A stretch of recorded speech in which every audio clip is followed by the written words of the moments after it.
President Muhammadu Buhari calls for suspension of blanket visa ban by United Arab Emirates.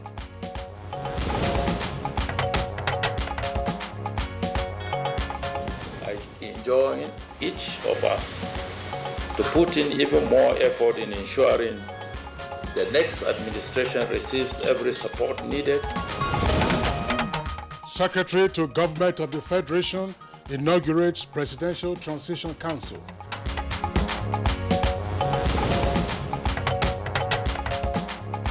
It's shocking for anybody to say that it ceases to be legal tender before the day that a competent court of law had ordered that it should be. Legal practitioners react to banks rejecting old Naira notes.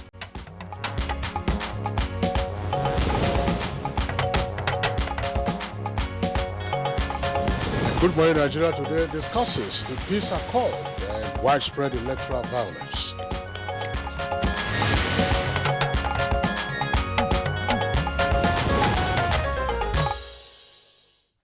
On the 29th of September 2022, the National Peace Committee, led by General Busalami Abubakar and the Catholic Bishop of Sokoto Diocese, Bishop Matthew Hassan Kuka, organized an event in Abuja where presidential candidates of the political parties for the 2023 general election signed an accord to give peace a chance, avoid violence, and respect the rule of law. It was meant to be the first in a series of peace-building efforts by the National Peace Committee, which expanded its fold by involving the participation of key figures in corporate Nigeria. Founded in 2014, the National Peace Committee has had a strong track record of reminding political gladiators that Nigerian elections and leadership contests are not a do-or-die phenomena and should not be so. This is a very useful information and a mission statement, Kinsley. No doubt about that, Kirian. Now, it's also very important that elections are peaceful and that politicians behave decently. But it's unfortunate and very disturbing that politicians who signed the peace accord in September 2022 and their surrogates as well are disregarding the key tenets of the same accord, and this is by their conduct and utterances. Well, it's becoming just a ritual that's lost its value. Now, well, since INEC blew the whistle heralding campaigns, in fact, before then and thereafter, there have been consistent reports of violence across the country, resulting in injury, deaths, and arson on INEC facilities, intolerance, hate speech, foul language, even going vitriol, abuse, harassment, and general bad faith. Very sad there and disappointing, many will say. Now, the growing spate of violence is definitely a sour comment on the letter and spirit of the peace accord. And some observers and other patriotic Nigerians note that this shows that our political gladiators have, as it were, not learned any lessons and will stop at nothing, no matter how heinous, to achieve their political objectives. Politics must not mean death or violence. It is one of the reasons some people refer to Nigerian politics as dirty, and why some credible Nigerians who could make a difference stay away from the political arena. That's true. Now, the stakes in the 2023 elections are high. Some would say much higher than in previous elections, and for most Nigerians, the polls are like no other since the return to civilian rule in 1999, especially with the youthful electorate coming out to get registered and showing their enthusiasm to participate in voting on election days. You know, these were people, you know, who were disenchanted over the years, who never had interest in voting. All right, and the presidential election is about 10 days away, and why are some politicians not committed to the peace accord? Is it too late to call these erring politicians to order? Are the security agencies and operatives ready for the task ahead? How can future elections in Nigeria be rancor and violence-free? This is our focus today on Good Morning Nigeria as we tackle the peace accord and electoral violence. I am Kirian Umayo. Thank you indeed for joining us this morning. Kieran, I just might add that many would argue quite clearly that the issue is, the problem rather, is not with the peace accord itself, but with the actors on the political field. Exactly. And some will also say what instructions or what body language their foot soldiers getting, such that in all parts of the country, without exception, there are reports of violence, attacks on opponents, and we had a conversation on Good Morning Nigeria on one occasion discussing the destruction of the campaign materials, posters and billboards. Yeah, and again, the utterances of spokespersons. Of spokespersons have tended to hit up the politics. Exactly. And of course, give rein to the kind of violence that we have seen in the lead-up to next week's presidential election. I'm Kingsley Osadolo. I joined my colleague Kirian to also welcome you to Good Morning Nigeria, live on Africa's largest television network, the Nigerian Television Authority. In the course of the program, we have our regular complimentary segments, and these include business and newspaper review. For now, we'll take the highlights of the morning news with Zenret Digmon. Morning, Zenret. Good morning, Kingsley, Kirian, and welcome to the news. President Muhammadu Buhari has called for a lifting of the blanket visa ban clamped down on Nigerians by the government of the United Arab Emirates. The president canvassed this position during a telephone conversation with the president of the United Arab Emirates, Sheikh Mohammed bin Zayed Al Nahyan, who doubles as the Emir of Abu Dhabi. President Buhari called Sheikh Mohammed bin Zayed Al Nahyan to condole with him on the death of his mother-in-law, Sheikha Maryam Al Falasi, during which important issues of mutual concern between the two countries came up. The president requested his UAE counterparts to review the blanket visa ban imposed on Nigerians intending to travel to the UAE, recalling that mutually beneficial, excellent relations have subsisted between the two nations over many years, symbolized by robust economic interactions, regular consultations on matters of common interest, including engagements at the highest political levels. The 22-member Presidential Transition Council constituted by President Muhammadu Buhari has been inaugurated to facilitate and manage the 2023 Presidential Transition Program. Secretary to the Government of the Federation, Boss Mustafa, who inaugurated the council, says President Buhari expects states to replicate the transition process. The Council shall have all powers necessary for the execution of its functions under this executive order, and shall conduct its business in line with national ethics as espoused in Section 23 of the Constitution. It was the turn of the Information and Culture Minister Lai Mohammed at the ongoing PMB scorecard series, which he has remained moderator, taking the stage to give his scorecard since he assumed duty in 2015 to date. Recall, ladies and gentlemen, that in October 2022, the United States and United Kingdom embassies in Nigeria issued travel advisories. We reassured Nigerians and non-Nigerians living in the country of their safety and noted that our security agencies are on top of the matter. Almost 3 months after the frivolous advisory, residents of Abuja have been going about their businesses without any threat. The Central Bank of Nigeria says there is no need to further extend the February 10, 2023 deadline for the redesigned 200, 500 and 1,000 Naira notes, as modalities have been put in place to adequately punish those subverting the process. Governor of the Apex Bank, Godwin Emefiele, who addressed members of the diplomatic community in Abuja, says Nigeria desires to have a seamless cashless process like it's obtained in their countries and needs their support.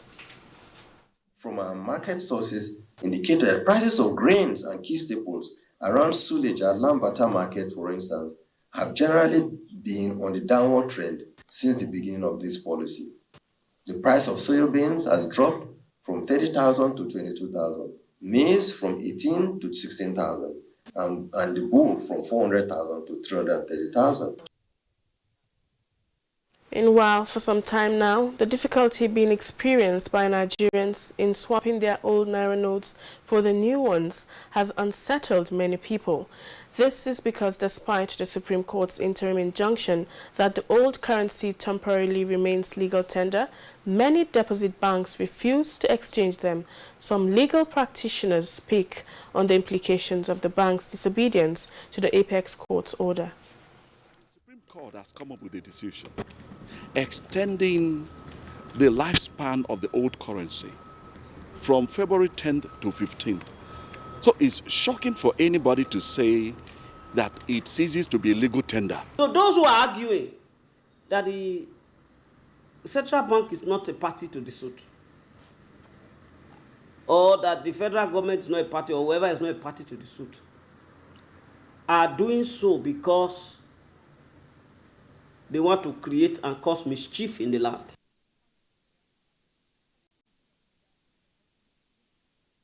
The federal government has enjoined the subjects of traditional rulers to respect and give necessary support to the traditional institution to ensure the growth and development of the emirates.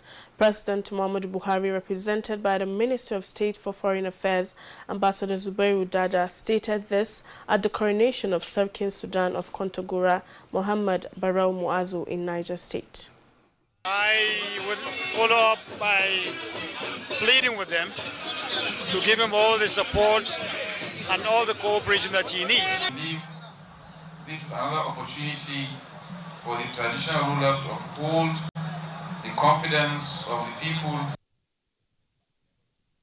The TIF Traditional and Supreme Councils have commended President Muhammadu Buhari for the deployment of security operatives to combat banditry and criminality in Benue and neighboring states. This was contained in a communique issued at the end of the TIF Traditional Supreme Council meeting in Boko, the administrative headquarters of the TIF nation.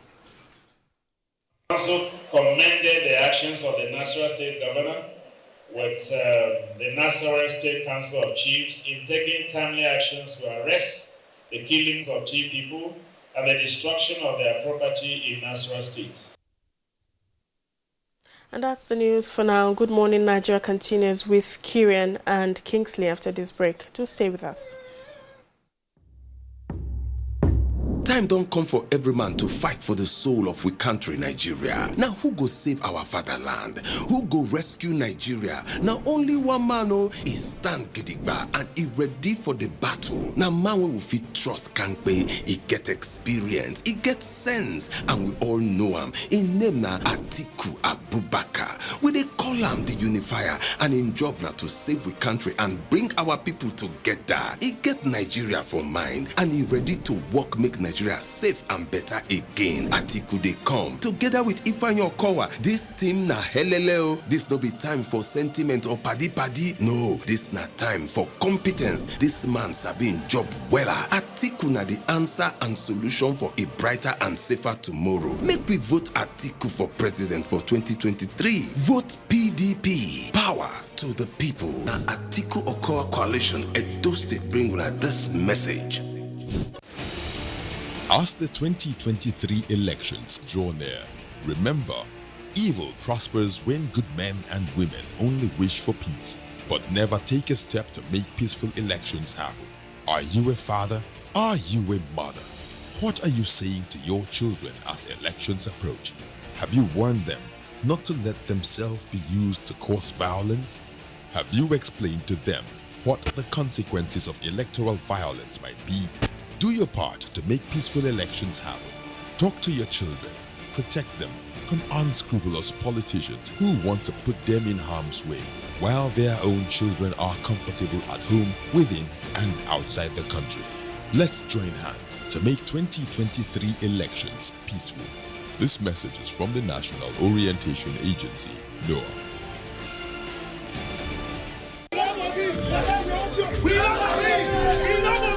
What is happening? Your eyes are red. You are armed with a machete and a gun. See, I am angry and I can't even contain it. See. Oh, my guy, calm down, calm down. See, Oga, I have planned to go and destroy these people's businesses in the city. I have to retaliate for what they've done at our own place. They cannot eat their cake and have it now, never. if you destroy their business here and they destroy that of those close to you over there, especially that your brother who sends you steady cash, how would you survive? Would your dreams be on hold? See, what you're saying is correct, but I'm still angry. The best way is to embrace peace. With peace and unity, my people, let us embrace place. peace and unity. Let's learn to live as brothers and sisters for a progressive, prosperous nation. This message is brought to you from the Federal Ministry of Information and Culture. Today, we're here to tell you that while we may not be there yet, our military and other security agencies have succeeded and are succeeding in substantially restoring security across the nation. As far as the daunting security challenges we face are concerned, we can tell you that the worst is over. And never again will terrorists and bandits and their cohorts hold sway in our country. This message is brought to you from the Federal Ministry of Information and Culture.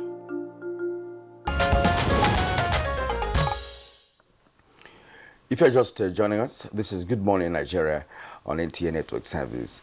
It's time for business news. Nigeria's Economic Summit Group releases new roadmap for Nigeria's mining sector. Let's join Kunle Adeye for details of that and more. A report more than 120 pages on mining governance, market for high-value minerals, and the revenue potential of Nigeria's mining sector has been released by the Nigeria Economic Summit Group in collaboration with Ford Foundation. Nigeria's mining sector governance landscape and prospects, a diagnostic report examines the strength, weakness, and opportunities for improvement of Nigeria's mining sector, just as stakeholders say it's time to walk the talk.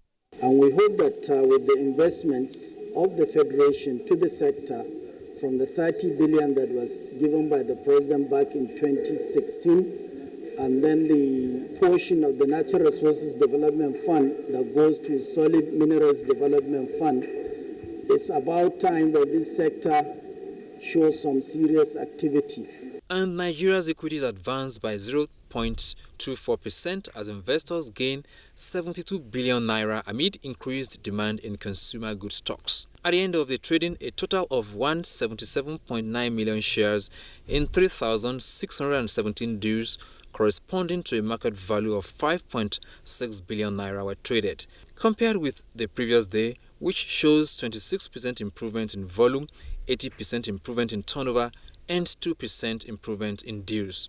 The current market capitalization is 29.7 trillion naira. Bua Foods recorded the highest volume of 50 million traded shares, followed by United Bank for Africa 25.7 million and Access Holding 11.4 million. With business news, I'm Kunle Adeye.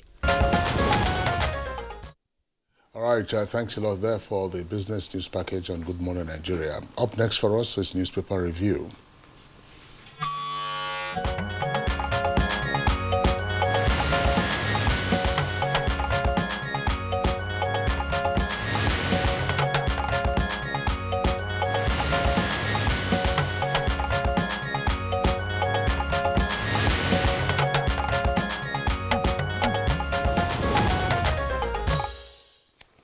Now we have Chukwudi Okolie Ubaja here with us for the usual daily analysis of what the papers are saying. Chukwudi, welcome. I like sharing the same colors with you this morning, and I'm happy to be here. Yeah, my pleasure too. Good morning. Hello, Kingsley. Chukwudi, good morning. Good morning. All right, two papers to review this morning, and a lot more that could come from Chukwudi. But for now, let's begin with the New Telegraph newspaper. New Telegraph. Above the name flag, let me just take this story. MTN's network crash puts over 80 million subscribers offline. Banks, internet, calls, e-channels affected. 5G subscriptions in Nigeria hit 60,000 in 5 months. Well, I had experience yesterday for 3 hours. I didn't have network, my MTN 9. I'm sure it happened to so many too. Now, below the name flag, there are other stories trending. Army orders GOCs to ensure conducive atmosphere for election. We cancelled Rivers rally to avoid bloodshed. That's according to article. The stories on pages 2 and 8 of the New Telegraph. The court to hear final for future application on Patience Jonathan's $5.81 million, 2.4 billion naira, March 28. That's when the application will be had. It's on page 6. Nnamdi Kanu Haneze unhappy Buhari didn't grant Amechi's last wish. That's talking about Mbazulike Amechi, who just passed away. He was one of the surviving First Republic politician from the southeast of Nigeria. The story is on page 29. New Lagos CP Ohonua resumes. Reads right act to cops. Thugs ahead of polls. Police rescue 15 abducted corps members in Anambra. Stories on pages 6 and 7. Now, the lead story on the New Telegraph. Naira policy shifting February 10 deadline not necessary. Emefiele. Shifting February 10 deadline not necessary. Emefiele. Well, there are riders to that. It says 700 billion naira optimum cash level meant to be in circulation. Warns POS agents charging above 200 risk arrest. Jail term. Okay, now he says the POS agents charging above 200 naira, they risk arrest. All right, now jail term. Jail term as well. Ganduje, yeah. Abiodun threatened to sanction banks rejecting old notes. Ogun to join governors suit against federal government. Currency swap policy political, according to Wike. Apex Bank flouting Supreme Court's ruling. Falana. CSOs allege hidden plot by governors to cause mayhem. All right. Nigeria emerges OPEC's most improved crude oil supplier for January. That's on page 8. Upward review of salary not automatic for political, judicial, and public office holders. That's on page 4. NEC backs Nigeria Agenda 2050 to create 165 million jobs projects, poverty reduction from 83 million in 2020 to 2.1 million by 2050. Naira crisis. Wajabia Mila, Shaolu launch palliatives for the vulnerable. The story on pages 28 and 30. Valentine's Day. Nigeria leads in search for love. Information on Google, page 27. All right, at the bottom of the newspaper. Presidency, we need leader that will unite, secure Nigeria. As Baba Ahmed there. And of course, there are riders to that. PDP will form the next government, says Atiku, over reliance on vote buying will fail. We don't need booty of office to live good life. Tinubu promises to increase revenue generation.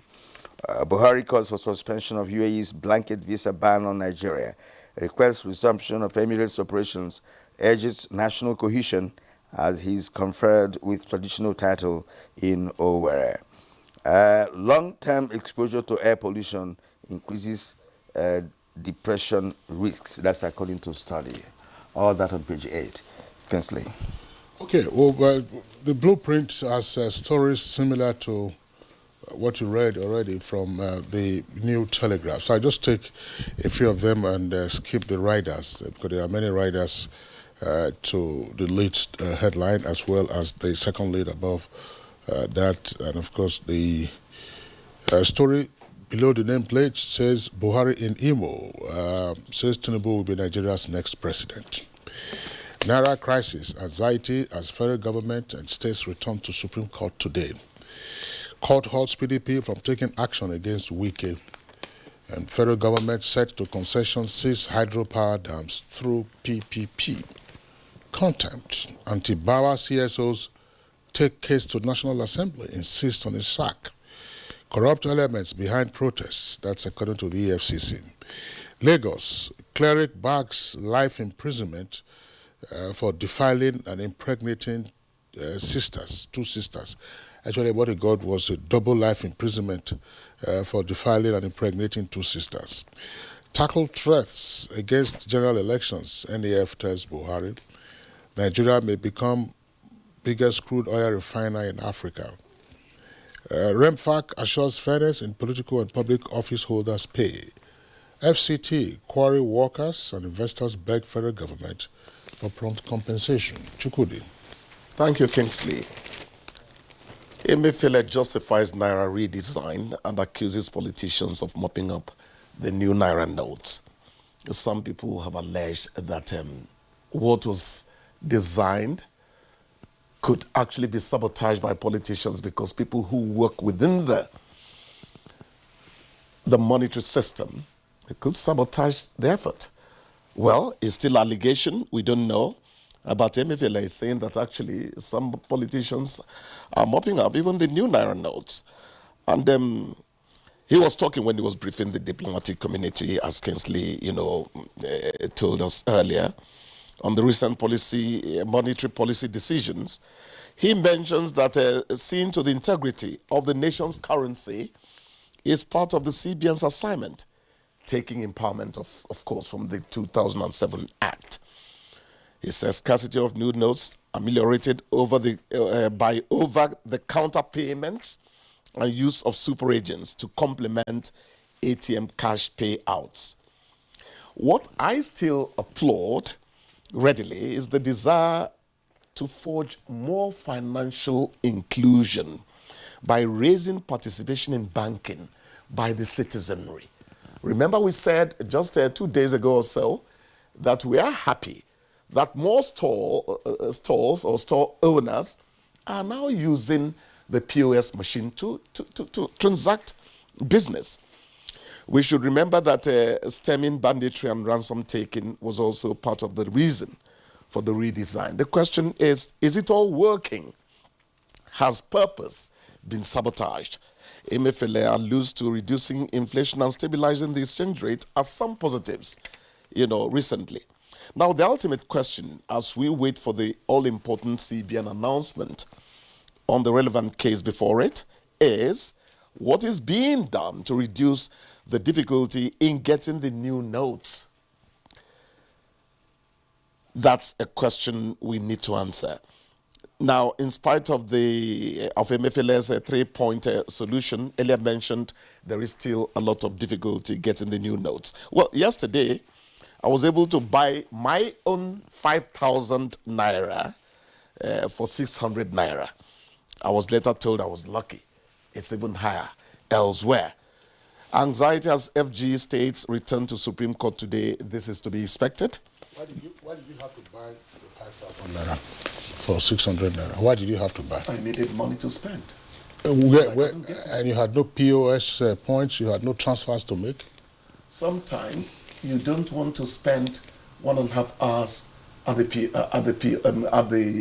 ATM payout. No, I'm not talking about ATM. Yeah. I mean, if you have your debit card, and then you have your app on your phone, yes, you make a transfer.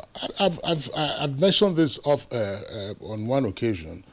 Look, I stopped by at a plant nursery, yes, in Maitama, and I needed to just get a stalk of a plant. And I asked the gentleman, he said it's 2 for 1,500, and I told him I didn't need 2, it's only 1 I needed. And he said 1 is 800 naira. I told him I have no cash. You have a POS? He says no, he doesn't have a POS, but he told me that he has a bank account. Give me your bank details. So I opened up my app, and I made a transfer to him, 800 naira, and I showed him the receipt. So I got no problem. And you paid back. The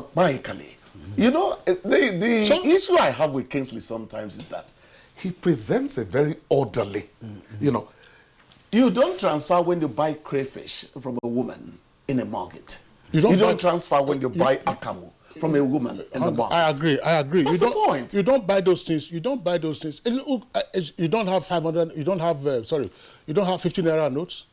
You don't have 100 naira notes. You don't have 20 naira notes.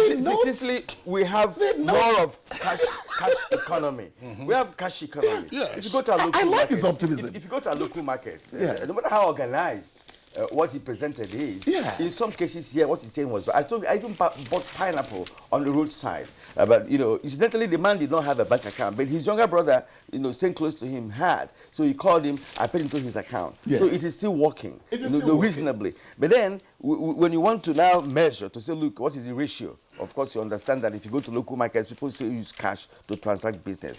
But we are moving towards cashless, you know, business transaction, which is very good. That's a good It's journey. very good. We're going to, I mean, it's hurting right now, I want to believe. There's no policy of government anywhere in the world, no matter how good that policy is. Some section of the society must feel bad about it. But it's going to be very, temporal. It's going to be very temporal. So that's what we're passing through right now. And look, it takes just 10 minutes to open a bank account from the comfort of your home. The next thing you do is to go take an ATM card. So let us force ourselves to let old habits die away, die off. I think that's very important to us. So Chuku, you're coming back to what I was saying. I never you said that shut down what you're saying. No, because you were saying that I was too optimistic. 3/4 of Nigerians do not have access to the things you're talking about. Hang on a second. That is how we are. No, not 3/4. Let's not exaggerate. Look, I'm not exaggerating. Look, let's also face this fact that there are some Nigerians who have the new Naira notes, 1,000, 500, and 200, and they are not spending it. But that's true. So if you don't spend, how would the money be in circulation?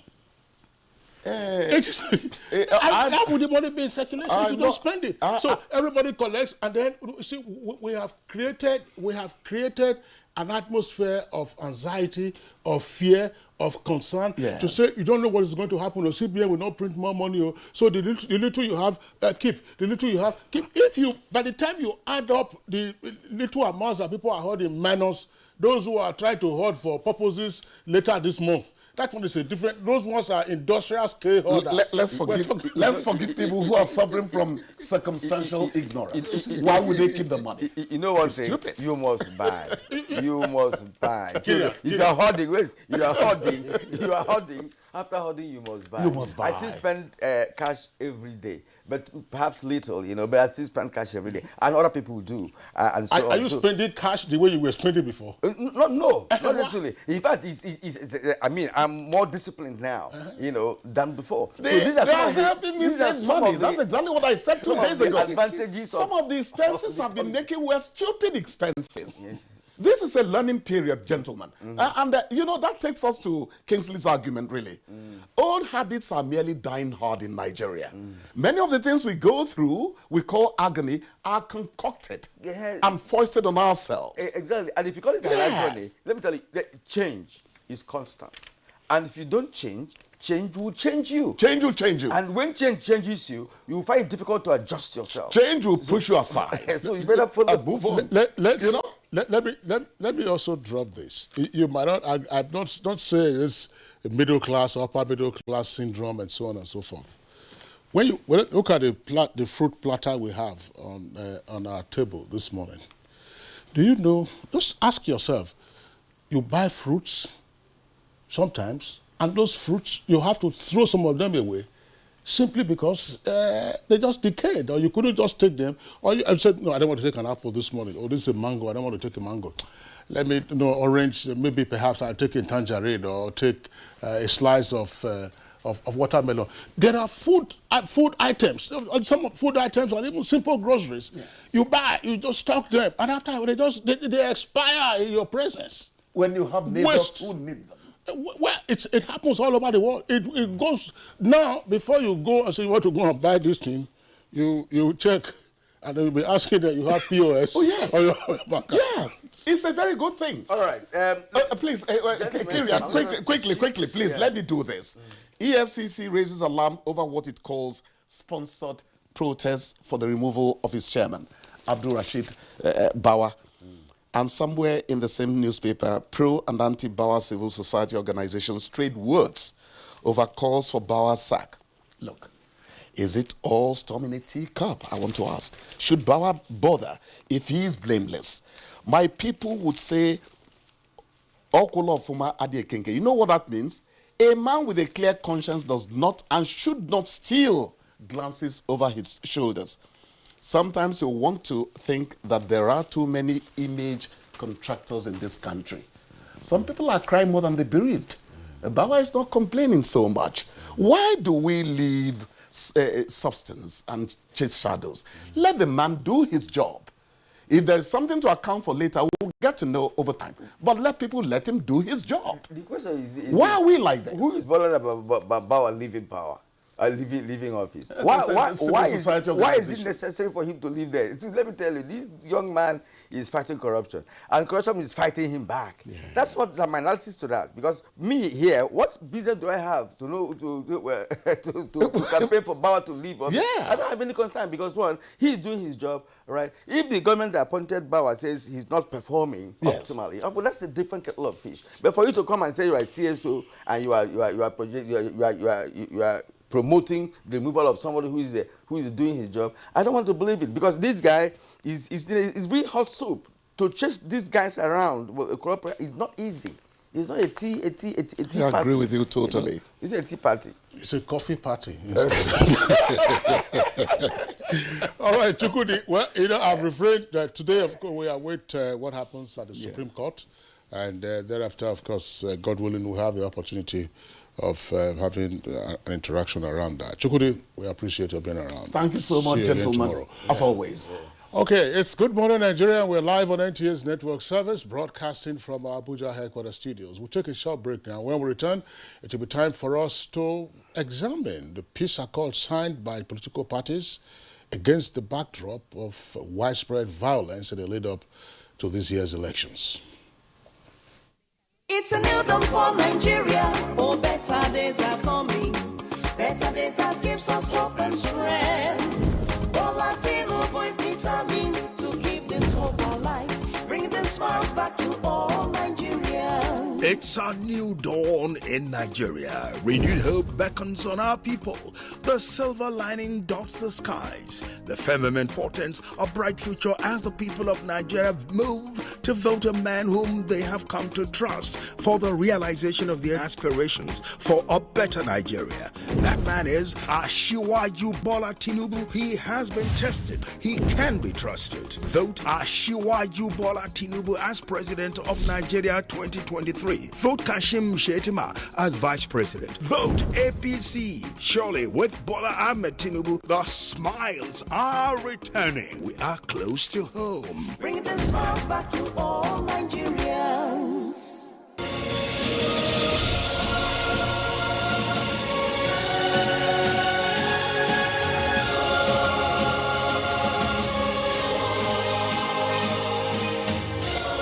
We are all Nigerians. Against all odds, we shall and must remain united. We may have our challenges, our problems, and setbacks. However, together we shall overcome them all. What doesn't break us shall make us stronger. This is the mindset that shall bring peace, progress, and prosperity to our beloved country. Do not let tribal and religious sentiments govern how you think, act, or feel. Don't be influenced by those who want to destroy our precious national unity.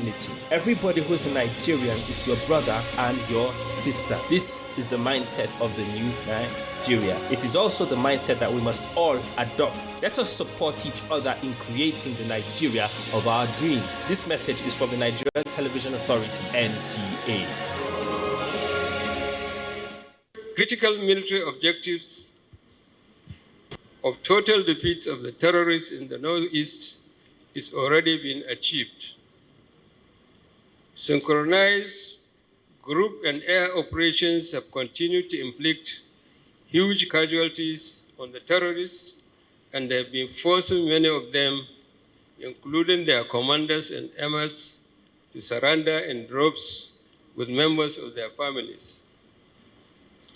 Whilst areas where terrorists hitherto had some freedom of actions are being cleared, and socio-economic life is gradually returning to the most parts of the Northeast.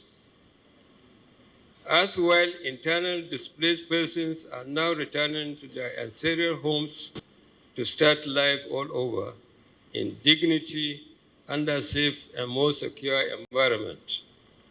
This message is brought to you from the Federal Ministry of Information and Culture.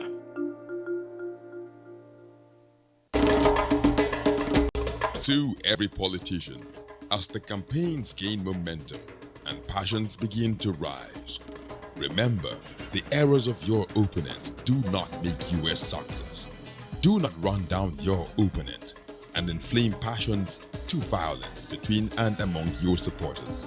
What counts is what you plan to do for the electorate and how you intend to relieve the sufferings and bring succor.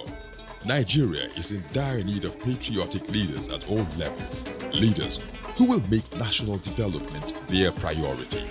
Concentrate on telling the electorate what you intend to do when you get into office. Focus on making your vision clear to the electorate. Don't engage in verbal abuses, fake news or speeches. Keep dealing with issues that will bring progress. You win the hearts and minds of the people by being above board, by being civil, patriotic, and showing empathy.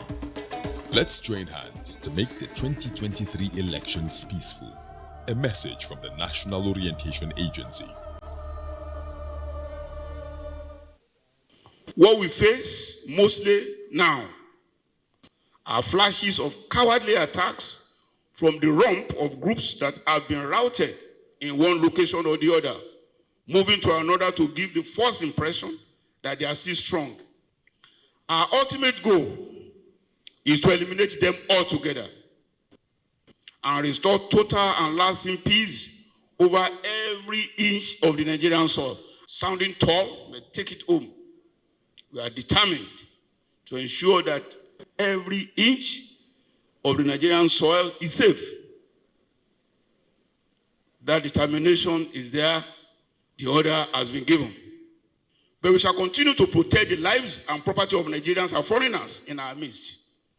We shall continue to work for the peace of the nation and deter elements that constitute threats to the people. We shall bear the full powers of the government to secure every inch of our land. We shall not rest until peace is fully restored to Nigeria. This message is brought to you from the Federal Ministry of Information and Culture.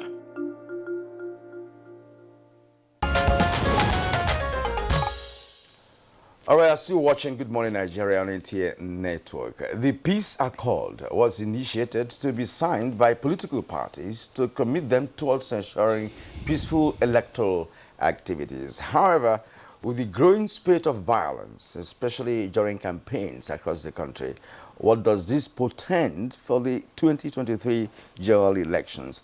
Before our conversation, here is a backgrounder put together by Oyemi Ajayi. The election period is always tagged, one that comes with so many issues. With more apprehension and anxiety, especially as the election draws closer, it becomes more important to think further about the people, hence extolling the value of peaceful elections becomes pertinent. That is why the Peace Accord was initiated, which is meant to not just be signed by parties and their actors, but with much commitment towards the ensuring of peaceful electoral activities.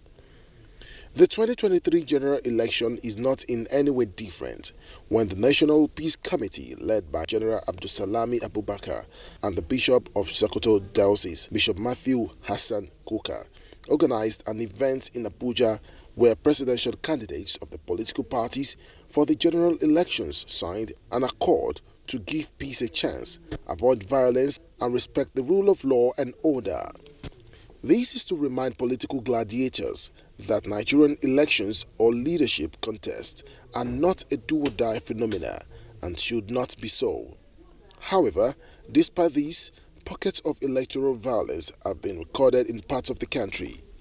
News about maiming of politicians have been on the front pages of newspapers, aside disruptions of political gatherings and not forgetting thuggery activities seen and heard of in parts of the country.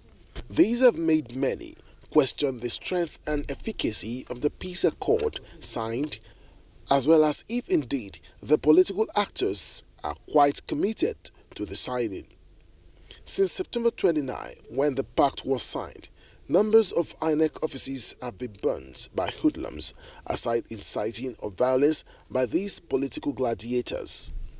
What more should be done to ensure that politicians actually respect the peace accord? Also, What is actually the role of the security agencies here in ensuring sanity and peace? Our guest already seated in the studio will be answering these questions and more shortly.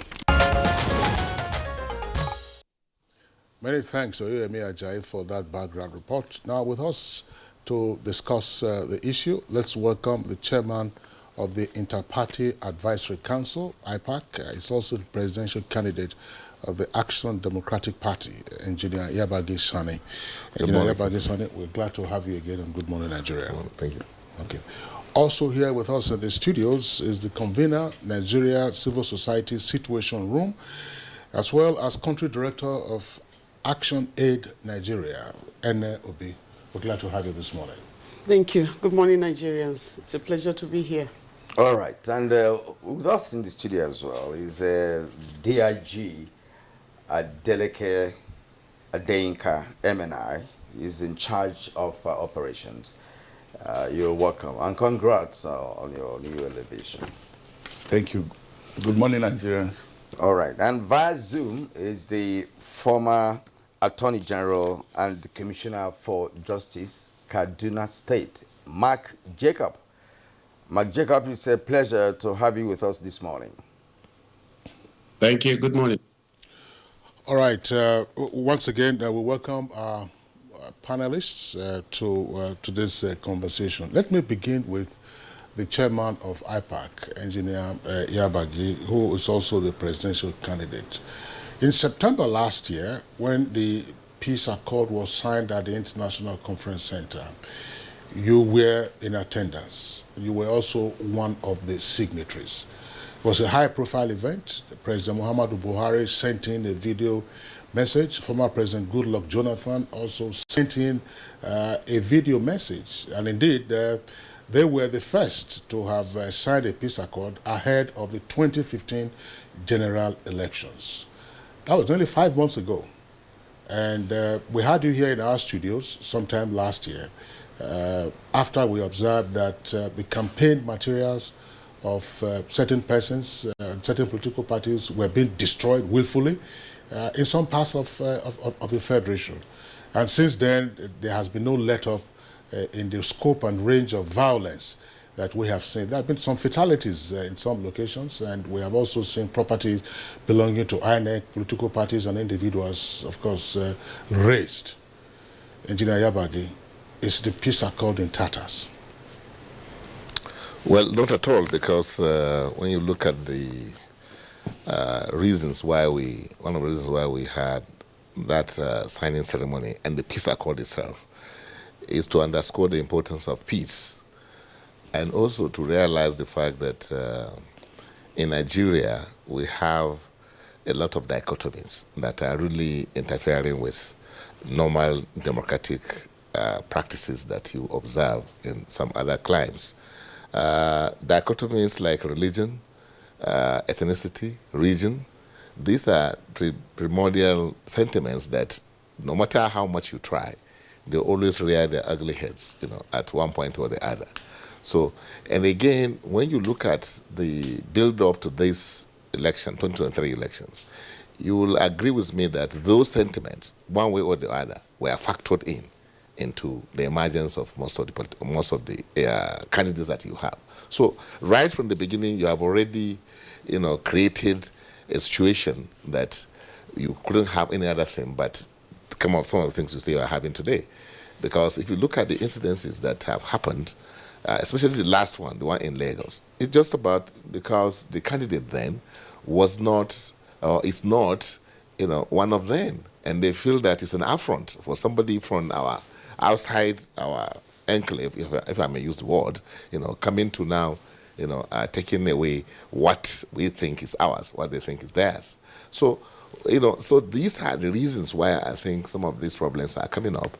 But again, when you look at the efforts that have been made by these elder statesmen and notable individuals in the country, and also what IG of police, also did by inviting political parties, even after the signing of the peace accord, engaging with us at all levels, not only at national level, but also at all levels of governance. I think it's commendable because we are all aware, because even in the past, First Republic, you had Wild West, you had so many things that had happened, and even 2011 crisis that we had in elections was because of some of these primordial sentiments. So I think what we need to do is to continue to deepen the reasons to ensure that Nigerians we buy into the modern way of doing things, which is like you should agree with me. Democracy itself is like trying to create new symbols, of unity. Because leave us the way we are as Nigerians, unity is a challenge. But democracy says to government of the people, by the people, for the people, regardless of your gender or your ethnicity or region or whatever. So effort by the Peace Committee is at ensuring that we imbibe and accept this new symbol of unity, under which a government will emerge, a government that will be able to now take care of all the inadequacies and what have you in the country. So these things happening, it's not that one is supporting them, no, but they are realities. And this is why peace accord, efforts by the security agencies like lead agency, like the police, effort by us, IPAC, because we are also engaging with each other.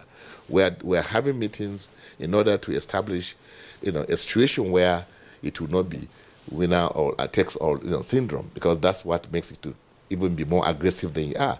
Then you are also having issues with governors who are exhibiting some irresponsible tendencies, that because you came to power through this process, if you are denied space to even paste your posters or campaign, how will you feel at that point in time? So it beats one's imagination that some people that are supposed to protect and advance the cause of democracy are the ones trying to thwart the same process. Yes, Chairman. Interpreter. These are state agency. Elected persons. Let's pause you there.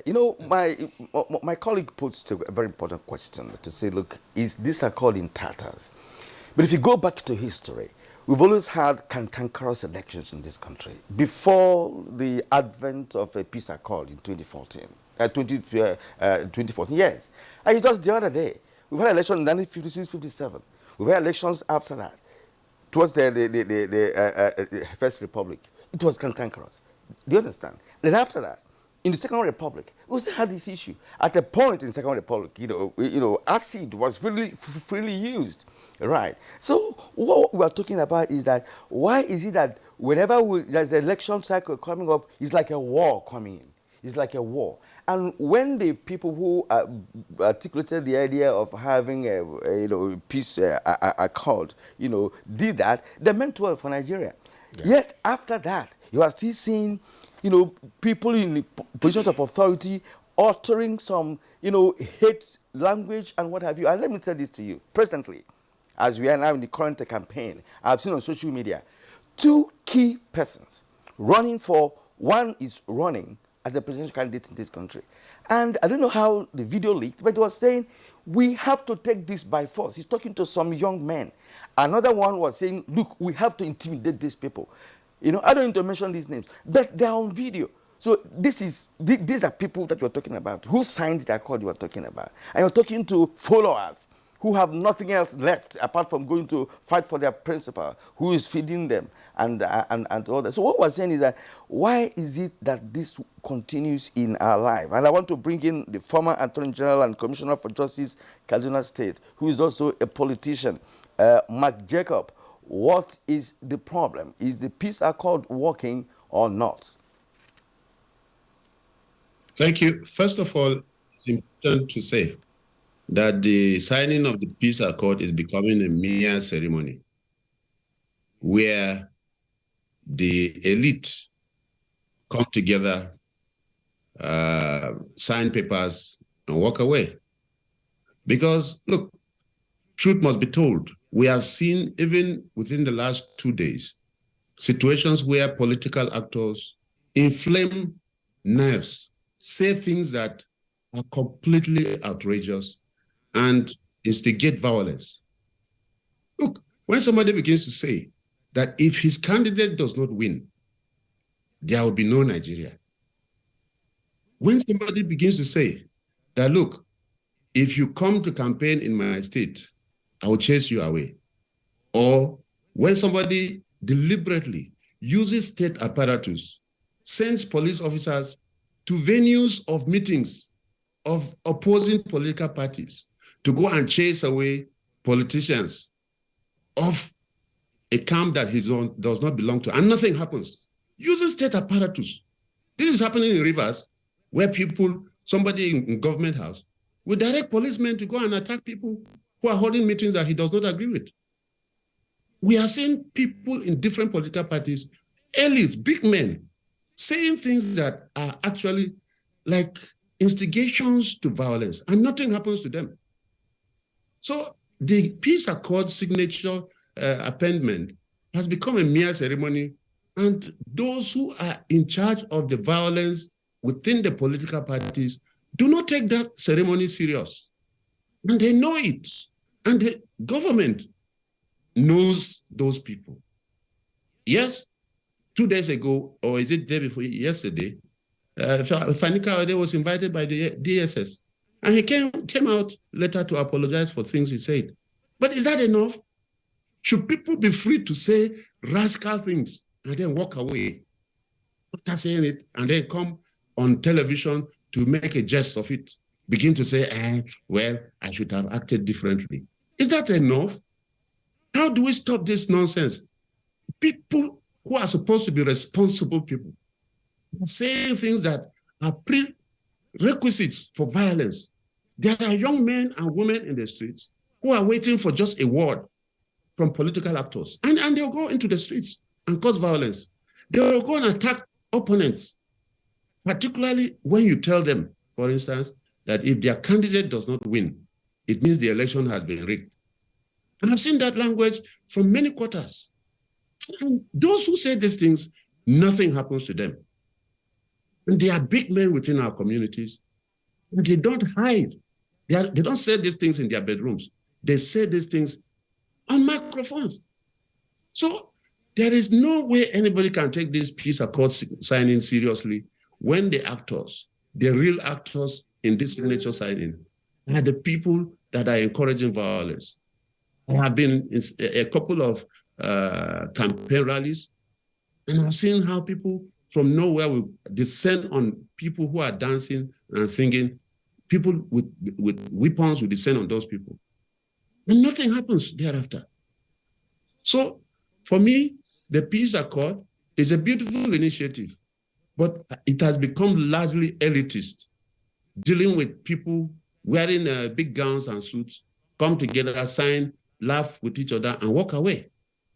I wish the effort was cascaded down to the lower level, where youths or women and men who are not in the elitist class will be engaged to sit together and talk about, look, can we have a peaceful election? Can we have peaceful campaigns? The thing that is done in Abuja every year before election has become a mere ceremony as far as I'm concerned. All right. Thank you very much, Mark Jacob, there for your opening salvo. Let's come back to the studios. NLB, convener Nigeria Civil Society Situation Room. What is the situation with adherence to the terms of the peace accord? I think first I still want to commend the National Peace Commission for their efforts so far. But we have to take issues very seriously. Nobody is above the law. Citizens are equal. But that equality, I remember when they came up with the issues of hate speech, there was a big ceremony and big time. They clamped down on the media. If you make any statement, journalists were arrested and so on. And so we are not seeing the same application of the law in this essence.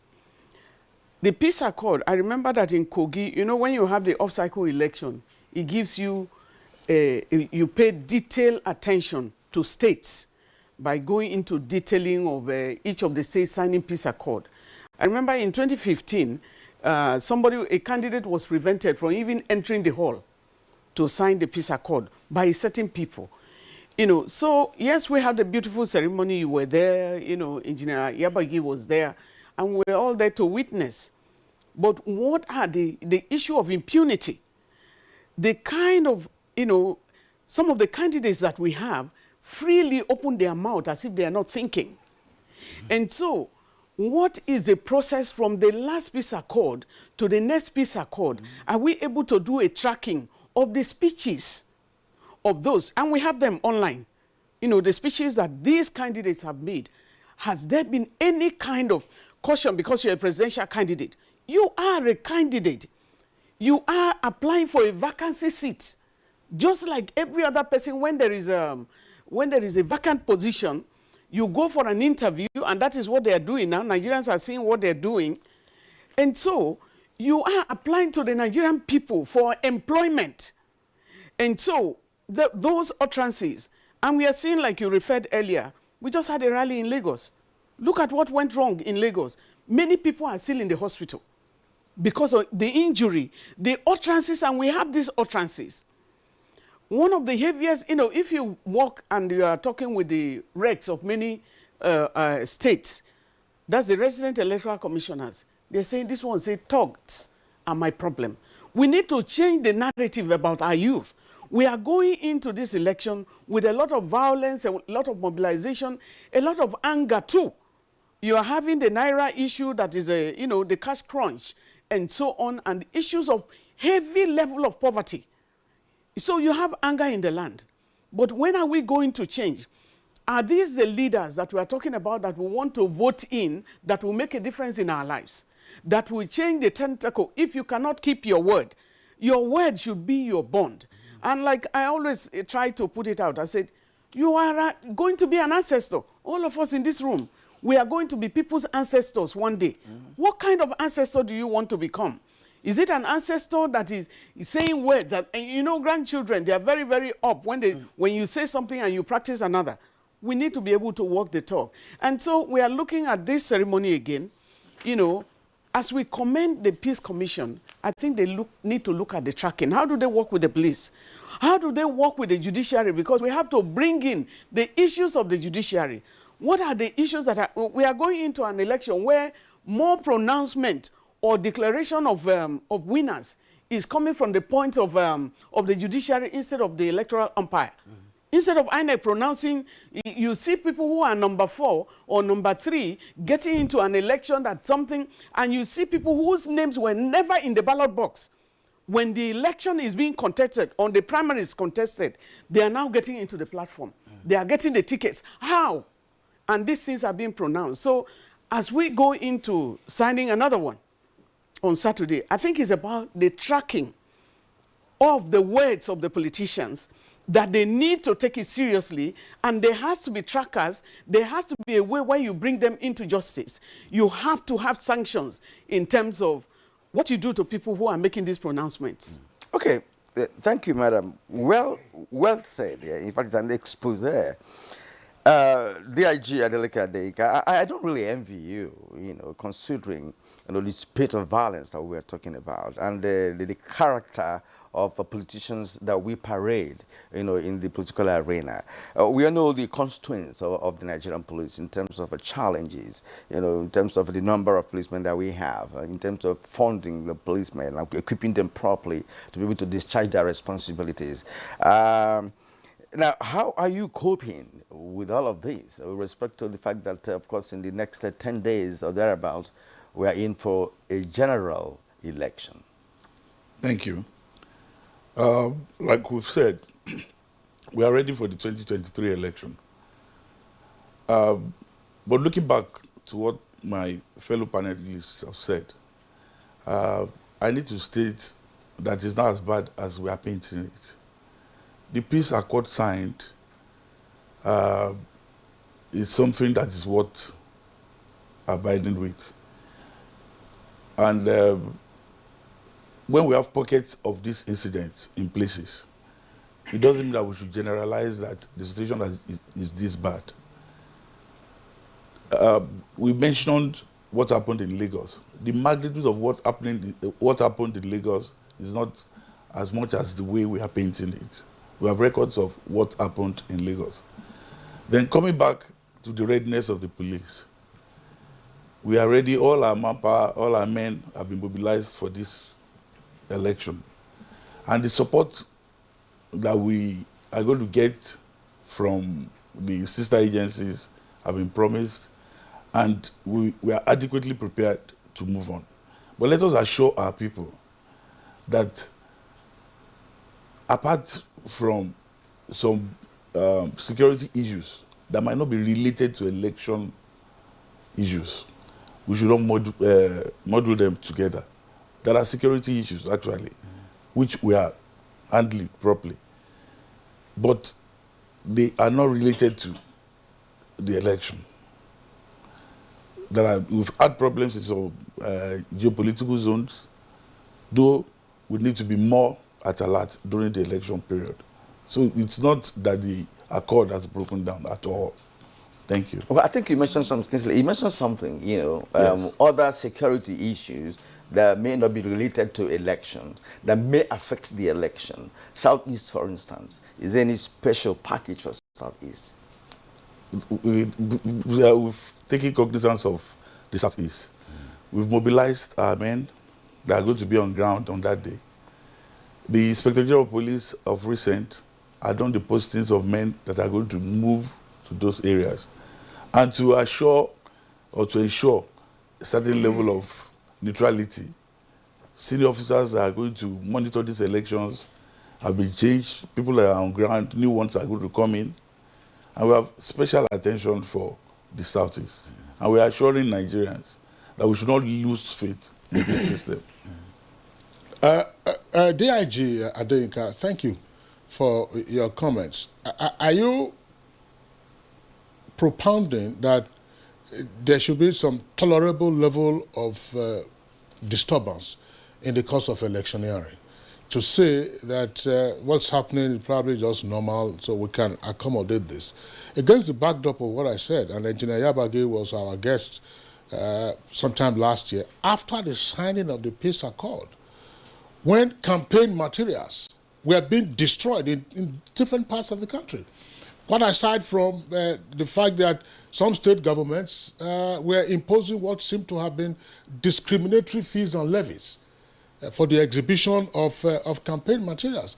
I don't want to go on a tally of the various reported incidents of apparently election-related violence.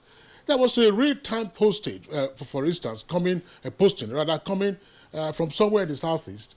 A gentleman, I think CNPP or so, they were at a meeting and they were reporting that they were being attacked and some person that he might not leave that place alive. He lost his uncle, lost some other persons. Houses have been burnt. Annex facilities are routinely burnt. In the Northeast, we have had the violence. In the Northwest, we have had the violence. And of course, what happened in Lagos, some persons, because they were wearing the vest of a certain political party, they were assaulted, their windscreens were damaged, the videos were posted. Are these things that the police would say, okay, they are within tolerable limits? Or there could be a pointer to what might happen, because reference was made earlier to 2011. In 2011, let's remind ourselves, President Goodluck Jonathan, who was then the incumbent, contested an election and won. But he lost in some states, and that was where violence started from. Thank you. There is no disturbance that is tolerable. We shouldn't have any disturbance, so to say. But is it possible to have an Ethiopian society totally free of rancor? It's not possible. And that's why the security agencies, especially the police, that is the lead agencies around. When we have pockets of these incidences, they are reported, they are properly investigated. Like the issue of inflammatory speeches that you said. While saying it, you mentioned that the person has been invited and is having a chat with the security agencies. When these things happen, they'll be properly investigated. If people are found culpable, they'll be charged to court. That is it. But what I am trying to say is we should try as much as possible when there's an incident it shouldn't be something general, and that might give people, but they might not give people confidence during this period. Thank you. Okay, fine and good. You know, while we are, we're not really putting you on the spot or something, you know, but we're trying to see how some of these challenges can be contained by the police. And we are all Nigerians, and we appreciate the police, and we also understand the challenges facing you. There are no two ways about the fact that the Nigerian police needs some kind of upgrade in terms of funding and equipping, because we see your men around the country. We see how they look and their operational tendencies and what have you. Well, we wish you well, and I also hope that some of your personnel assigned to the VIPs will also be as neutral as they should be, because what we have experienced in the past is that some of your personnel attached to VIPs tend to begin to believe in the ideology or philosophy of such person, and invariably give support that he can to such persons. Of course, we had the experience of a pastor that appeared in the pulpit with a gun. That is because the person that was... Not just a gun, an AK-47. You know, and so on. It's because the man you posted there, you know, of course, is already beginning to behave like the pastor. That is just by the way. Let me bring in again the IPAC chairman. You know, fingers point at politicians. There are no two ways about it. If we're going to perhaps go back to the social media, for instance, to begin to send to the mainstream media what some persons in these different political parties have been uttering to youth and other individuals as to how we're going to do things and take it by force and get people intimidated, you know, and like we said, the police perhaps is not paying attention to that. How would you reach out, since you are an inter-advisory council, which means you are in touch with other political parties? Have you ever met, you know, with an agenda to tackle utterances and the resultant effect of such utterances on the society? Yeah, well, just like you have the National Peace Accord, it's a moral persuasion kind of thing, you know, calling our attention to the need to respect and also advance the cause of this country by ensuring peace, you know, and our unity also. That's why the assemblage of the people you find at the Peace Accord represent the character of society. You see the clerics there, you see the businessmen there, you see elder statesmen there, you see, so that you will, by so doing, you know, appeal, you know, and try to say that we are one, you know, regardless of what you may think. So politicians, yes, but again, like I said, you have to look at the politicians in Nigeria against these primordial, you know, sentiments. This is why you find them when they come out. Yes, like I said, I will still mention it again. The primaries of some of the parties were based on these primordial sentiments, unfortunately, you know. So when they are coming out, they see themselves as, you know, warlords that are fighting. Yes, they will tell you it's Nigeria, but under whatever they're saying and the kind of tendencies you see in them does not in any way portray somebody who is really fighting for this country or is concerned about what Nigeria will be, you know, after, you know, the elections. So this is why these are realities that we cannot run away from. And this is why, like we mentioned, that the police needs to do much more than what they are doing. We commend their effort. You know, we are praying for them that God will continue to protect them. But this country is a big challenge when it comes to issue of unity, coming together, when issue of who presides over the resources of this country, and the fact that ourselves, Nigerians, we do not hold power to account. So people see it as an opportunity to now, you know, take everything, if you like, give it to only their own people, you know, more than others. They have advantage over, you know, over others, you know, like it has been playing out. So as politicians, yes, we are doing, and as IPAC, we are doing quite a lot in terms of, like I said, trying to see how can we even have a situation where we have a national unity government. What do I mean? That at the end of the day, every party, one way or the other, you know, should have a say in what is happening. So Nigeria, it's a project, a democratic project in Nigeria, faces a lot of challenges for good reasons. Nigeria is the biggest thing on the continent of Africa, if you like, even in the world. And we have people that are envious of what God has given to us, even though we are not able to manage it well, to give us the benefits that are supposed to accrue to us. Those envious people, Engineer, but they are not the ones encouraging political gladiators to foment the kind of trouble that is giving us concern for this conversation. Well, this is occurring within. Exactly. I'm sorry to interject, Chairman. Part of the peace accord was to say, focus on the campaign of issues. Yeah. Avoid hate speech. Yeah. Let's also shun fake news. Yes. Have we been able to achieve any of this? It wasn't the business of the Peace National Peace Committee to ensure that they will go. Members of the National Peace Committee were not to be on the horses themselves campaigning. If we recall, just last month, some weeks ago, the National Peace Committee, General Abdulsalami Abubakar and Bishop Hassan Kuka, reinvited the political parties to say, look, it appears that you are drifting away from the terms of the peace accord. Yeah. That ordinarily should have been a sign of acute worry to any person to say, look, the political actors are misbehaving. They even had statistics, of these violences and things like that happened. What happened in which state and by which party. They had it and they told us and they showed us what has happened. So, peace accord, they are doing quite a lot. The committee is doing quite a lot. But there's a lot more to be done because by Nigerians as a whole, and of course the police, like you say, you don't want to put them on the spot, but unfortunately we can't mention any other agency than the police. We know there are inadequacies like you have mentioned, but even at that, we believe that it shouldn't be a normal thing with the immunity that governors have. The sort of thing governors are doing does not in any way give people confidence that on the day of election, this rule cannot, visit them with unnecessary torture or, intimidation or even killings like it had happened before in the same river state that we mentioned here. So you can't behave like a lawless, in a constitutional, democracy as a lawless person and say, well, he has immunity, can be touched. So I think there's a challenge there because immunity cannot be for you to go and upset the entire, system of governance, and then you go scot-free and wait for you. Maybe if you steal money, they can say, okay, wait.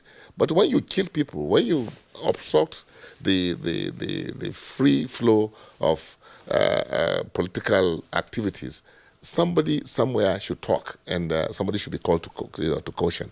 So we political parties, we are helpless, because you go to some venues where you want to campaign, they say no, you can't use the venue, and this is part of Nigeria. I remember the last week I was in Port Harcourt. We couldn't campaign in Port Harcourt. We had to go to some villages, to go and campaign.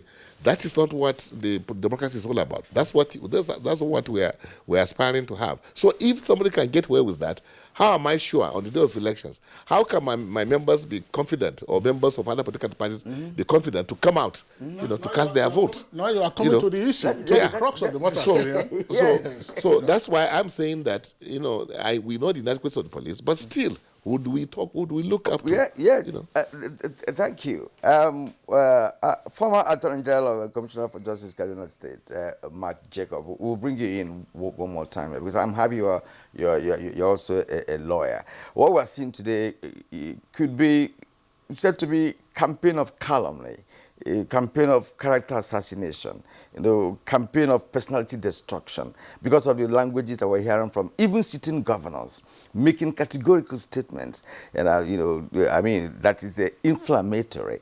Now, it appears that police is helpless in this respect because, of course, if you have listened to some of the spokespersons of a presidential candidate, some call themselves armed robbers, some are calling themselves drug barons, some are calling themselves, looters, and what have you. This kind of language that we use, what is the best approach to it? Legally speaking, what can be done to such persons, to see how we can stem the tide of further, polluting our political space?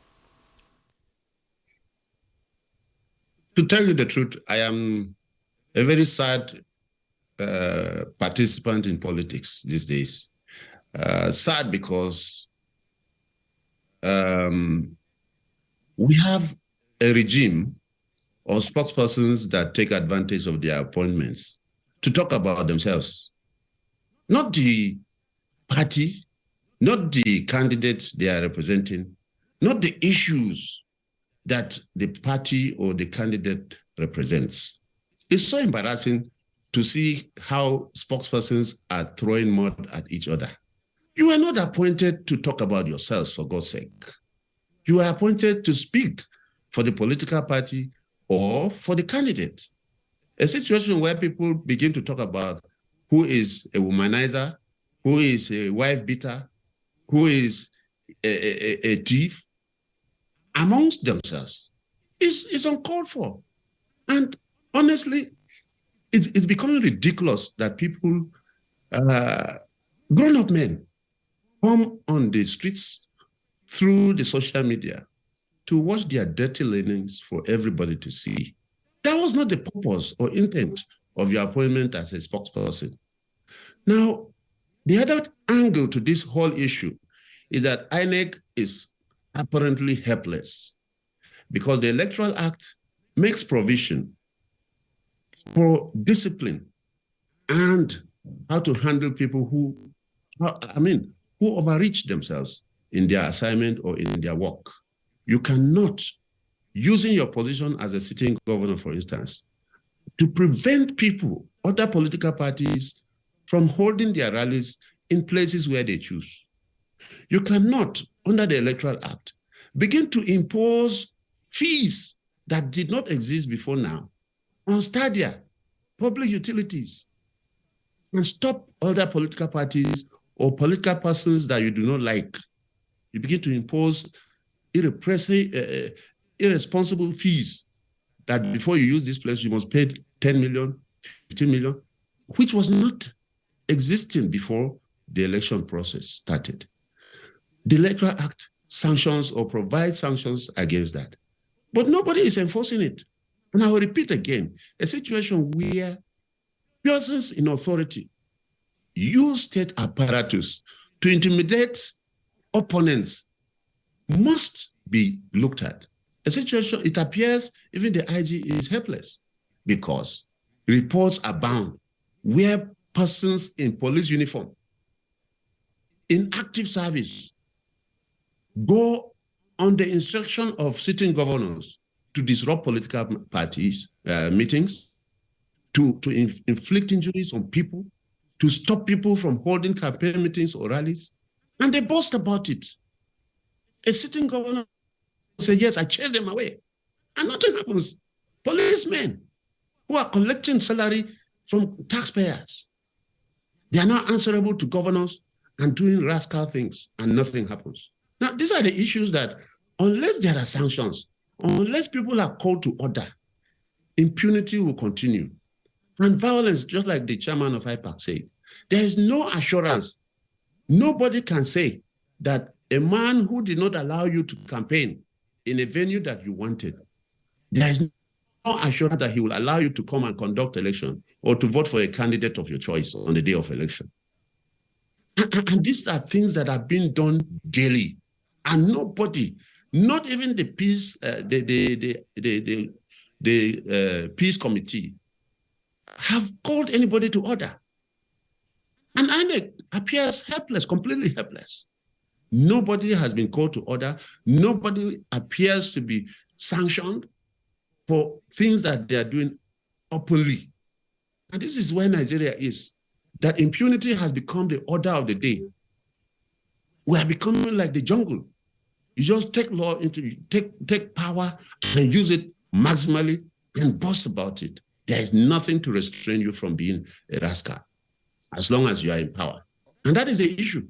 So unless sanctions begin to come down on people, there is no way to stop the violence at the lower level because people see, people are watching.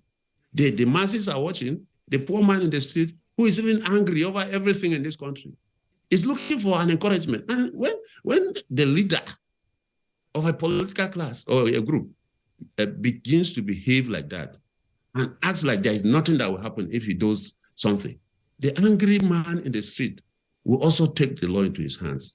If he hears a political slogan that does not meet up with his expectation, the immediate reaction is for him to take a stick and throw. Because Mark Jacobs, thank you very much there for the points you have raised. I want to quickly come back to the studios. Before I bring in Obi one more time, I want to please go back to the Deputy Inspector General of Police. Because in seeking to paint the canvas, if you like, the ugly canvas of the electioneering season just before voting next weekend, there is something that we also have to take cognizance of. Apart from the physical violence, there have been threats and acts of intimidation. Persons, there have been recorded audio messages of certain persons being threatened in some locations to say, if you don't vote for XYZ, we will chase you into the mountains. If you don't vote for the one party, we will ruin your business. We will chase you into the desert. If you don't vote for another one, we will chase you into the river or into the ocean or the lagoon. What are the security agencies doing about this? Because putting voters under threat or intimidation is not just against the law, but against the simple rights of individuals to freely express their will at the ballot box. Thank you. Threat itself is a criminal offense when the person being threatened feels threatened. And like I said, for each incident, it will be treated as such. It cannot be generalized. If there's a particular incident which we are not shirking in our responsibilities, if there are incidents reported or noticed or picked by intelligence, we invite those concerned, we investigate, and appropriate legal actions are taken. But the message I want to send out is, when things like this are noticed, let us be aware. We'll look into it. It is not that we are helpless. Like the issue of venues that are supposed to be used for political rallies. These venues does not belong to police. It belongs to maybe government agencies, maybe individuals, maybe organizations.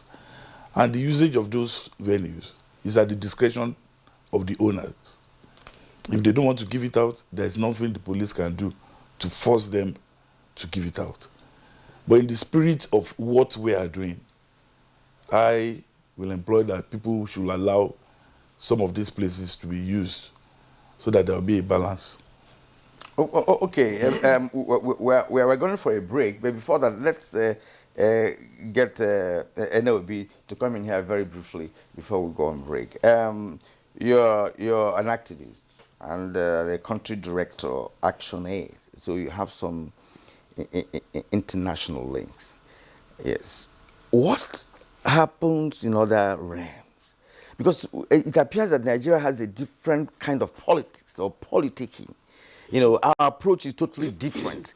I mean, it's like a do or die affair. It's like, I mean, if you don't get it, I mean, nobody does. People are calling themselves politicians. Nigerians are not professional politicians. But that's not what exists elsewhere. You can engage in political activities, but you cannot be a politician. If you want to be a politician, people like us who read political science, what would we be calling ourselves? If a lawyer or a medical personnel would say he's a politician and he's running people's affairs without knowing how to direct the people's resources. All right. So what happened elsewhere? And how? Why are you using lawyers? No. Mark Jacobs is a lawyer. I understand that. There's one seated beside you here. I understand that. There's no problem. You are all lawyers. Olusola Saraki, a medical doctor, was Senate leader in the Second Republic. Oh, and how well did he do as a politician? He did well. His son also became Senate president. Otoge in his area. No. I'm talking about his dad. Oh, no, wow, no. His dad was Second Republic Senate leader. No, that is totally different. We're in the current... medical doctor. Exactly. So, all right. That's why not fine. So, what was saying, NLB, I mean, how can we begin to emulate, if you like, other countries, even African countries? I think there's a lot of, I would say, a level of insanity in the air. You know, you can see the craze. You can see a lot of things that are not supposed to be happening. As people want to get power by force, you know, as people are preparing themselves, like I either get it or nothing, as they look at politics, the issues of corruption, I think Engineer Yabagi was able to bring it out, but he didn't bring it out in the language. Say, there is a lot of corruption. We saw a system during the primaries where people are no longer buying delegates. We used to know that delegates are bribed. But this time they were buying candidates to drop them, and the whole system was quiet. Everybody knew that the primaries that we had were dollarized. We are using so many systems, so many things are coming to Nigeria that we have never seen. But in other climes, people prepare themselves. And I also blame, maybe I turn the blame to the civil society as well. You know, that we were very, very active with the military. We challenged the military, halted them to bring in democracy. Many of us were in the trenches, locked up, went to prison and all of that. But we're not ready for power. And so the preparation and transition of many Nigerians to get into power was a long haul. And so you're having so many people, you know, at that time, I remember one of the meetings we had during Abacha's time. And I asked colleagues, I said, look, in this meeting of all human rights groups, I said, guys, can we go, all of us go back to our communities, go to your local government and occupy position and take local government, because Abacha then opened it up and said we should take up, you know, people can go and contest local government election. But then it didn't bring, it doesn't cost you money. In fact, if you go, people are happy to give you the seat, you know, because there was no campaigning. But right now, none of us, you know, can go and campaign for local government chair because the monetization of the process has begun. I think we need to come back to the table. The double standards that we established, that we have been practicing, is big. I was in a training for election security for the security forces. And the problem with the participants was that they said the politicians are the issues, the political class. And the political class is protected by the law. You have so many, you have wastages of the time of our personnel. The politicians are protected by you know, the Nigerian police or other security apparatus, and they are paid by Nigerian money. The usage of public facilities does not belong to any politician. And so I think it is important for us to understand. In Osun, we saw it when, you know, after the campaign by PDP, by APC, PDP was going into wanted the use of the stadium, and they were denied. And we were all there. In fact, the hotels were blocked. Many of us did not get accommodation. Many people did not get accommodation in Osun. Not that people were inside. Politicians blocked it up, blocked themselves. They paid for those hotels. And they paid for those hotels. But the double standard I'm talking about, when we were in Anambra, we talked to the police. We talked to the security agencies. We said the police, that is the lead agency. We are talking to Boko Haram or the insurgents in the north. We are even bringing thousands of them, and we are training them and forgiving them. Militants were forgiving in the south, you know, so that Nigeria can have its way. Who is talking to IPOB? Who is bringing those? Because it's even beyond IPOB. Those ones that are there, who is talking to them? Who is sensitizing them? Letting them know that they are Nigerians. Now, every Monday in the southeast, nobody goes to anywhere. We are destroying the economy of Nigeria. And that side is very, very important because they come with their peculiarities. Who is talking? We said, security agencies, invite them to the table. We said that during the Anambra election. Eventually, I think some people were invited. I don't know who was invited, but people were invited. We must stop double standard. You want to go and break down, you say you don't want to listen to these people. We are losing so many young people who are the potentials for Nigerians. So the future of Nigeria is in our hands. You cannot continue that double standard. People are talking, why are you talking to those in the north and you're not talking to those in the south? Are you presiding over a segment and then you go so hard on some people, and that feeling of belonging is something that we have to talk about. On issues of fake news, which we have talked about, I received a very worrisome, video. I don't know if you got that too, the one you are alluding to, where some people are saying, if you vote for certain people, you are not going to be on this land. In fact, no, I'm just bringing that on board. Yes. People are in the room already, and they ask everybody, how many people have PVCs here? If you vote, if you have PVC, raise your hand. People have been cordoned already. I don't know the end of that video because people have been locked up. We received also, the Nigerian Civil Society Situation Room is worried because some of the reports we are getting is that some people are buying up, PVCs from the opponent's stronghold. They go and offer 10,000 or something and buy up the PVCs. Another is that somebody called, very worrisome call, and this is not for somebody I can doubt. He said they are asking us to photocopy our PVCs and come and submit. All of us must submit. And they are tallying and putting things together to make sure that they can track where you are voting or who you are voting. During the PVC distribution, we also received reports that some PVCs, if they know that you are from this place, they put it aside. And then they go and pull the descriptions. There was something on the news last week, and I'm happy I have the opportunity. The protests we had at the National Assembly, the lockdown of the National Assembly. Some people went and used the video again and said women were blocking the National Assembly because of the CBN, the cash trap. Fake, yeah. And at least I know that I was in the protest and I didn't go to the street last week. Much as, so when people get angry, they can also use videos. But where it is coming, I think it's for you as the security agency to open up lines for us. Let's have a meeting before the elections. Let's have another meeting after the elections. The reason is that we are trying to deepen democracy. We will need to look at, because every election is a learning experience. And the signing of peace accord is a call to patriotism. Elders have come. I say, come and pronounce before us that you will abide. But you say, no, it's my followers that are doing it. You take full responsibility. How can a presidential candidate say, I don't like this party, I hate this party, and it's okay? Does that mean that you cannot arrest a presidential candidate? Does that one also have immunity? All these issues of immunity, we need to look at. And I'm worried about the workforce that you give to the politicians, the suffering of the personnel itself. INEC staff are dying in their numbers because we cannot protect them. Because the politicians have this, they are loose, some of them have their loose mouth that they are condemning.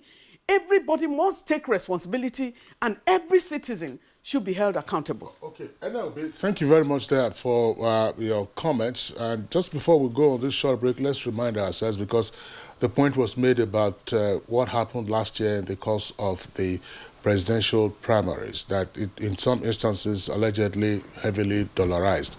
We had a conversation around that issue on Good Morning Nigeria, and you can go back, anybody, to check what the value of the Naira was on the parallel market before the primaries and after the primaries. Naira just started going 600, 650, 700, 750. It was a point some people were already speculating it might hit 1,000 Naira, and then boom, Naira change. You're watching Good Morning Nigeria on the network service of the NTA. We'll take a short break now.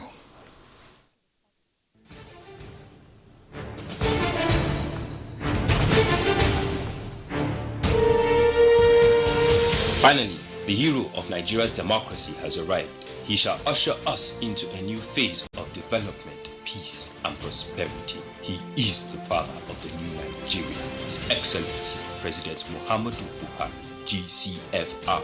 Welcome to another season of giving Nigerians hope yet again. We are sure of a great future for both ourselves and generations yet unborn. We look forward to your leading us as a nation into our manifest destiny. Though the challenges against us as a people are many, we know that your leadership shall set us on the right path to our greatness. A new dawn beckons on us all, and having you as our president is a precursor to this. Thank you for believing in Nigeria. This message is from the Nigerian Television Authority, NTA.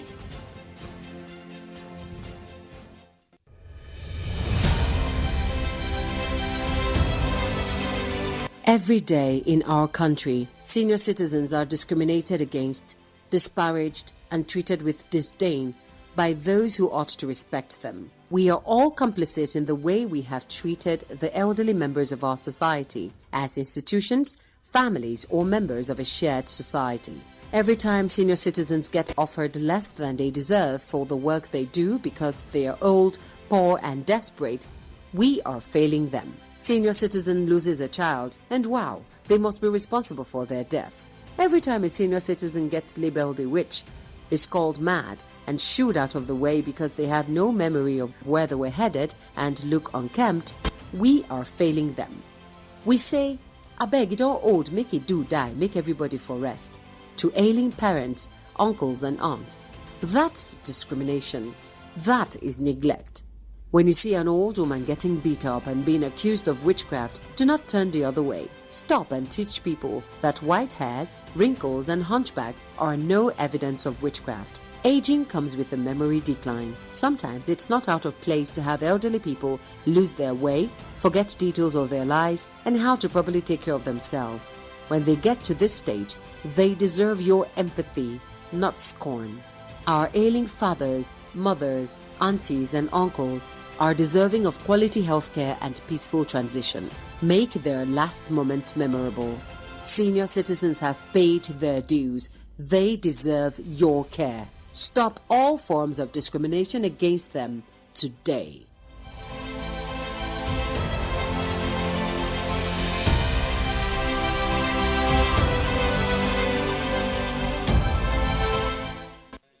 The security situation in Nigeria has been reasonably stable in spite of activities of unpatriotic elements engaged in various criminal activities around the country. Daily situation reports coming in from states. 2 months ago, it has shown relative peace on many of our highways, such as Abuja, Kaduna Birnin Gwari, Sokoto, Zamfara, Kaduna. This message is brought to you from the Federal Ministry of Information and Culture.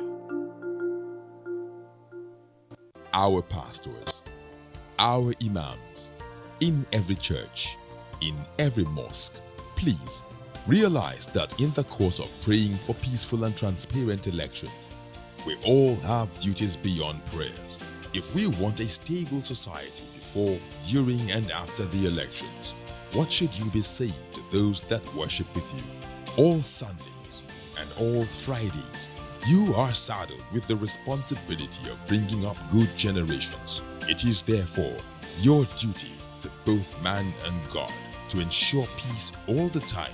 No matter about elections alone, people talk to people and people listen. Talk to your followers. Make them listen to ensure peaceful 2023 elections. This message is from the National Orientation Agency.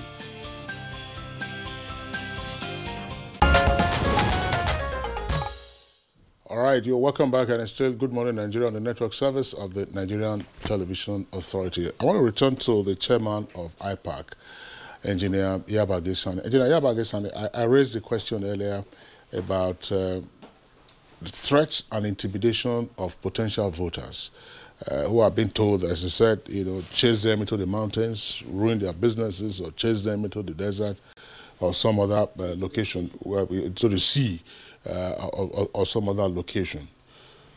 We often sometimes complain of low voter turnout. We have attributed sometimes to apathy and so on and so forth. What does this kind of threat or intimidation do to voters ahead of it? That's one. And secondly, because you're also on the field, what is the counter-narrative that the other political parties are putting out in terms of assurance and reassurances that this this threat cannot stand and it shouldn't stand? And what would you expect the law enforcement agencies to also do? Well, in addition to what they are doing, the law enforcement agencies, is the fact that, like the DIG himself here mentioned, that threat is a criminal offense. You know, if you can, I mean, once reported, and the person can be dealt with.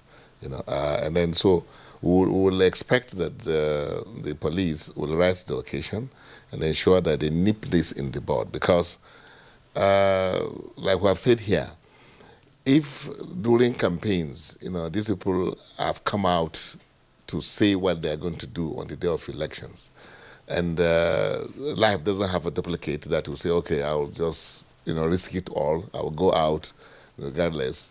I'm not sure Nigerians will want to participate in the elections, because if you look at it, what have they even gotten for even the government that they have in place, you know, aside from poverty, killings, and what have you. So not many people would like to risk their lives to go out. And there are documented, you know, cases of people who are taking PVCs from poor people, going to villages. I know in the north, somebody was telling me that they go some part of Kano and others, you know, people, they go into the villages, bring the village people out, take their PVCs, take down the number, and then they will tell them to go. So what do they want to do with those PVCs when the beavers is there, and you cannot, you know, really present somebody whose face or thumbprint is not, you know, when accreditation has been done. So I believe that some of these things, if the police, you know, it takes time to arrest, you know, one or two, I'm sure it will sort of discourage others from going ahead. And then, you see, cases, in fact, the worry is, Kinsley, it's not even during the elections, but the aftermath of the elections, post-elections. And this is a build-up. You know, because there's this belief that if we don't win, you know, there'll be no Nigeria. And you have people that are behaving as if they are above the law. You know, so we've raised this to such a standard, that such a level that it's like if police does not matter, you know, and nobody can do anything to us, because this is about fighting for our people, and our people is not Nigeria in this context. You know? Yeah. So this is the danger, and that's why some of the tendencies, some of these videos that are leaking out, it will not be too much if the police takes time to, because you know where it's coming from, to apprehend some people even for symbolic reasons, because it will send message to others that perhaps are thinking of something, or there may be something more even sinister, more dangerous than what we are seeing. So we could be able to stop some of those things. As political parties, believe you me, whereas we believe that the elections, you know, will hold, because INEC is ready, 100%. There's no doubt about that. The police is ready to protect. You know, all right, so we'll pause you there for now, because time is almost gone. And let's get Mark Jacob once more here. You know, Kaduna, of course, I wouldn't say it's the epicenter of some political insecurity, but again, it had its own fair share of it. Just not long ago, leader of a political party, LP to be precise, was killed in Kaduna. And we also know that there are other violent, you know, activities going on there. Bring us up to speed with development in Kaduna in terms of security, as we are, of course, gearing towards election next week.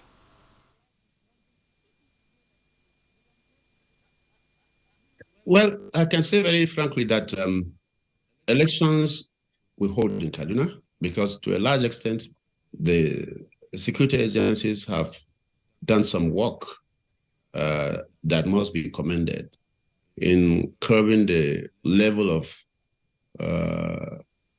violence that has been bedeviling the state. So elections certainly will hold, despite the flashes of violence here and there. But most of those attacks have not been connected to elections. They are actions by bandits, terrorists that have a different agenda from whatever the country is doing. And so the attacks in Kaduna, the kidnappings and so on, have no connection to the elections. So a lot of work has been done by the security agencies, and we must commend them.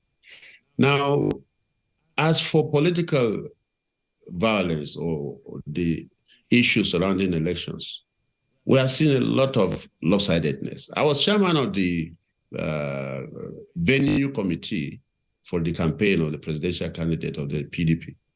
And the government denied us the use of the Ahmadu Bello Stadium. Flatly, it just told us that they won't give us because they are doing renovation. And there was no renovation.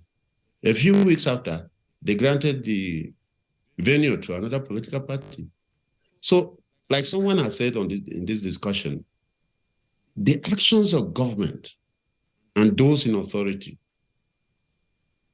give or lay the foundation for anger, lay a foundation for very serious animosity. Because why will you grant permission for the use of public utilities, federal government utilities, not state government? In fact, to the credit of Kaduna State government, when the federal government refused to approve the use of Ahmadu Bello Stadium, it is the state government that gave us the state stadium. So you just begin to wonder, if we're talking of peaceful conduct of elections, government, particularly the federal government, must never do such things that would bring animosity and cause tension. But we have seen it happen. And as we speak today, everybody is campaigning for his candidate. But the use of language that prepares ground, that prepares people for anger, for violence, is ongoing. All right, Mark Jacob, I want to take it from the last point you just made, NLB. So there's virtually nothing we can do now in terms of cancelling out the violence that has preceded, say, the 15th of February. It will be the business of the law enforcement agencies to arraign whoever has committed a criminal offense. But some persons would argue that this could be a prelude to what might happen after the results are announced. I cited the example earlier of 2011. We saw the Lemu panel was set up, if you remember. That was by President Goodluck Jonathan. And the federal government at that time paid out billions of naira in terms of compensation to persons who lost properties and so on and so forth. If you recall, youth corps members were killed in some parts of the Northeast. Election officers were also killed. This was after the results had been declared. Are we on a boilerplate even after voting on the 25th of February? And therefore, what should we begin to do to avert it against the backdrop of all the things that we've been talking about? Threats, intimidation, and acts of violence that appear to go unpunished. I think for me, the feelers I get is that the security agencies are ready. They are ready for the election. INEC is also ready, but all other stakeholders must be ready. The issue of sanction is one of the worrisome ones. When we had Victoria Shinku, the one that was shot dead, in Kaduna State, we also had Salome. When they arrested those who killed Salome, it was a mob that went and burnt down her house, but only about 4 people were arrested. And they also mentioned names. They were sent. Who is that person that sent them? Who is bigger than the law that they cannot go beyond? I think these are the kind of sanctions that will be a prelude, that can be what we will see and will deter what will happen in the future. And so it's very important that those who are using the tool of administration, which is government, in the process of governance, if you are a governor, you govern every citizen in your own state, in your state. If you are the president, you are presiding over every citizen of this country. Yes, and what you do, you are writing your history as well. Yes, we have to we are worried, but I think we are going into the elections. Yeah, we have to pursue there. Thank and you. Bring in DIG. Your final comment on this, and of course reassure Nigerians of what to expect. We have just about 10 days away. Thank you. As we're going into the election, one, let me talk about the police. Like I said, we are properly mobilized. We are ready for the election. The security agencies that are going to support us, they are red on the alert, ready for the election. Secondly, I'd like to speak to the politicians. Let them play within the rules, play by the rules, so that there's no other country we have apart from Nigeria. Then let me speak to all Nigerians. We should go and perform.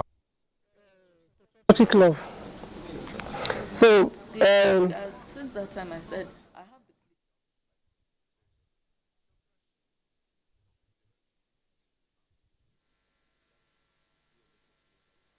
something that can be featured, maybe. Yeah, I can use them during the.